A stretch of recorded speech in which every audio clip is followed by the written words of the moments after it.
বছরের প্রথম ৩ মাস কিন্তু পিকনিকেই মেতে থাকে সবাই। সেটা হোক 31st নাইটের পিকনিক কিংবা বিভিন্ন প্রোগ্রামের। বেশিরভাগ মানুষই কিন্তু 31st নাইটে পিকনিক করে থাকে। কিন্তু আমরা 31st নাইটে পিকনিক না করে তার ২ দিন পরে পিকনিক করেছি। হ্যালো গাইজ, আসসালামু আলাইকুম। আশা করি আল্লাহর রহমতে সবাই ভালো আছেন। আলহামদুলিল্লাহ আমরাও ভালো আছি। প্রায় ৪ দিন পরে ভিডিও আপলোড দিলাম। এই কয়েকদিন ভিডিও ছাড়তে পারিনি কারণ ভিডিও কোনো কিছুই পাচ্ছিলাম না। এই কারণে ৪ দিন কোনো ভিডিও দেওয়া হয়নি। তো যাই হোক, এরপর থেকে চেষ্টা করব রেগুলার ভিডিও আপলোড করার। আমি, আমার ভাই আর আমার মা আর আমার ফুপি, মানে আমার বড় ফুপি, আমরা ৩ জনই হচ্ছে বাসা থেকে বের হয়ে গেছি। যেদিক ২ চোখ যাবে সেদিকে চলে যাব। তো যাই হোক, আমরা যাচ্ছি দাদি বাড়িতে। এই তো কয়েকদিন আগেই হচ্ছে চাঁদপুর থেকে আসলাম। এখন আবার যাচ্ছি দাদি বাড়িতে। সবাই ভেবেন না যে চাঁদপুর যাচ্ছি, না। আমাদের এখানেই যে আমার আব্বু চাচারা থাকে তাদের বাসায় যাচ্ছি। আমরা বাসা থেকে বের হয়ে একটা রিক্সা নিই। রিক্সা নিয়ে আমরা টিটিসির মোড়ে একটা হোটেলের সামনে দাঁড়াই। সিঙ্গারা পুরি নিব তাই। সিঙ্গারা পুরি নেওয়ার কারণ হচ্ছে আমার দাদির বাড়ির ওখানে আশেপাশে কোনো দোকান নাই। যার কারণে আমার মা এগুলো নিয়ে নিচ্ছে। আর আমরা দুপুরে খাওয়া-দাওয়া করব দাদির বাড়িতে। এই কারণে সকাল, সকাল যাওয়া হচ্ছে। সকাল, সকাল বলতে গেলে ভুলই হবে। ১২টার দিকে আমরা তাদের বাসায় যাই। সিঙ্গারা পুরি নেওয়া হয়ে গেলে আমরা ওখান থেকে চলে আসি। আর দাদির বাড়িতে প্রায় অনেকদিন পরেই যাওয়া হচ্ছে। চাঁদপুর যাওয়ার আগে একদিন গেছিলাম আমার কলেজ থেকে, যেয়ে আবার চলে এসেছি। তো প্রায় অনেকদিন পরে যেয়ে একদিন থাকা হবে। আর যাওয়ার মেইন উদ্দেশ্যই হচ্ছে পিকনিক করা। আমরা 31st নাইটে পিকনিক করতে পারিনি। যেহেতু 31st নাইটে পিকনিক হয়নি, এই কারণে আমরা সবাই প্ল্যান করেছিলাম তার ২ দিন পরে আমরা পিকনিক করব। এই কারণে আমাদের পিকনিক ছিল ২ তারিখে, আর আমরা ২ তারিখেই হচ্ছে দাদির বাড়িতে যাই। এই তো কথা বলতে, বলতে আমরা দাদির বাড়িতে চলে আসলাম। আর এই পিকনিকে আমার ফুপিও থাকছে, ফুপি শ্বশুরবাড়ি থেকে এসেছে। আর এই ২ দিন পর পিকনিক করার কারণই হচ্ছে ফুপির জন্যে। কারণ ফুপির শাশুড়ি হচ্ছে অনেক অসুস্থ ছিল। যার কারণে ফুপি 31st নাইটে আসতে পারেনি। এই কারণে ২ দিন পর প্ল্যান করা হইছে। আর আমার কাকির হচ্ছে চাচাতো বোনও ছিল, ফুফাতো বোনও ছিল, কাকির নিজের বোনও ছিল। তো আমরা সবাই মিলেই হচ্ছে পিকনিকটা করি। ছোটখাটো পিকনিক হলেও কিন্তু অনেক আনন্দ হইছে আমাদের মধ্যে। যাই হোক, আমরা সবাই মিলে বসে, বসে গল্প করছিলাম আর কেক খাচ্ছিলাম। এই কেকটা হচ্ছে ব্রাক ব্যাংক থেকে চাচুদেরকে দিয়েছিল। তারপর আমি রান্নাঘরে চলে আসি আর এসে দেখি কাকিরা রান্না করছিল। আর এদিকে আমার মা হচ্ছে ব্যাগ থেকে বাজারগুলো নামাচ্ছিল। আমার মা হচ্ছে বাসা থেকে বাজার করে নিয়ে আসে। দেখতেই পাচ্ছেন এখানে গাজর আছে, পান আছে। পানটা হচ্ছে আমার দাদির জন্য আম্মু নিয়ে আসে। দাদি ফোন দিয়ে বলেছিল পান আনতে, এই কারণে পান নিয়ে আসে। আরও অনেক কিছুই নিয়ে আসে। রাঁধুনি মসলা নিয়ে আসে, তারপরে হচ্ছে ম্যাগি মসলা নিয়ে আসে, টমেটো নিয়ে আসে, টক দই নিয়ে আসে, শসা নিয়ে আসে। এই তো এগুলোই হচ্ছে বাজার। আসলে ফুপি ফোন দিয়েছিল শসা, টমেটো, গাজর আনার জন্য। এই কারণে নিয়ে আসে। আর আমার মা হচ্ছে টক বোর্ড নিয়ে আসে, সবাই মিলে খাবো তাই। আর এদিকে এসে দেখি আমার চাচাতো ভাইটা ঘুমায়েছিল।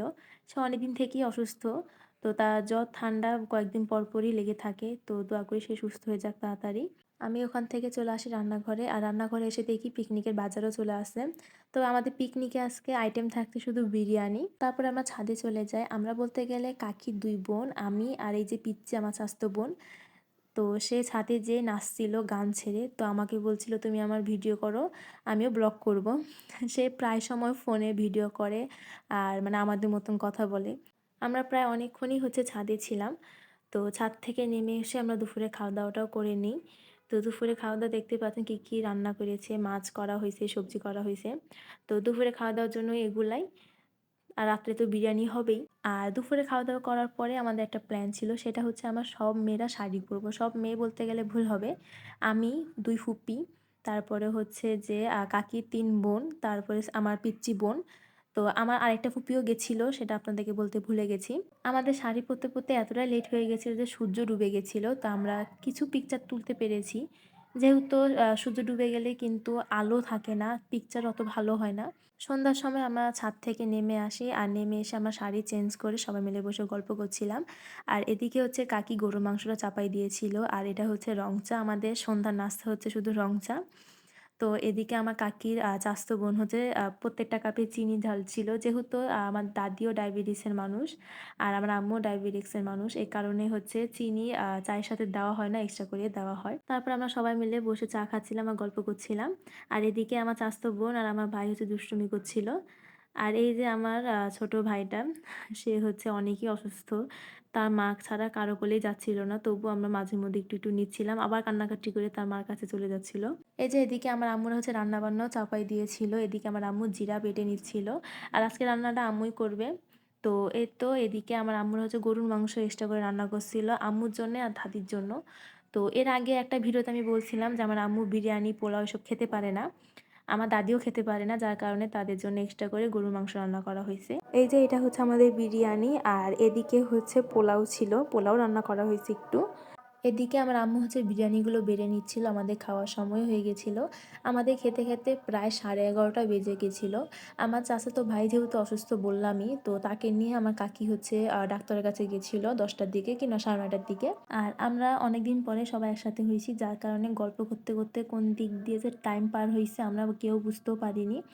তো এদিকে হচ্ছে আমাদের খাওয়ার জন্য চাদু ফেলেছিল, যেহেতু নিচে হচ্ছে টাইলস, ঠান্ডা লাগবে আর টেবিলে তো এতজন বসাও যাবে না, একসাথে সবাই মিলে খাবো, এই কারণেই হচ্ছে নিচে চাদর বিছানো হয়েছিল। তারপরে আমরা সবাই একসাথে বসে খাওয়া দাওয়া করি। আর শুধু বিরিয়ানি ছিল না, তার সাথে 7 আপ তো থাকাই লাগবে, আর দইও ছিল।